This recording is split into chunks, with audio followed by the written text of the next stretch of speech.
জন্মকুণ্ডলিতে শনি খারাপ, জীবনে বাধা আর কষ্ট পিছু ছাড়বে না। হ্যাঁ বন্ধুরা, জ্যোতিষ মত অনুযায়ী কুণ্ডলিতে যদি শনি দুর্বল বা খারাপ হয়, সেই মানুষের বারবার পরিশ্রম করা সত্ত্বেও ভালো ফল পাবে না। চাকরি, বিয়ে, অর্থ সব জায়গায় তার বাধা আসবে। প্রতি শনিবার গরিবকে কালো তিল বা কালো কাপড় দান করতে পারেন। এছাড়া শনিবার শনি মন্দিরে গিয়ে সর্ষের তেল দিয়ে প্রদীপ জ্বালাতে পারেন, অথবা সর্ষের তেল সেখানে দান করতে পারেন। বিশ্বাস করা হয় এই রেমিডিস গুলো করলে শনিদেবের কুপ্রভাব কমে যায় আর ভাগ্যের রাস্তা খুলে যায়।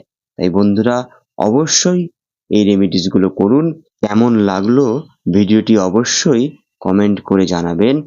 এই ধরনের ভিডিও পাওয়ার জন্য অবশ্যই চ্যানেলটিকে সাবস্ক্রাইব করুন।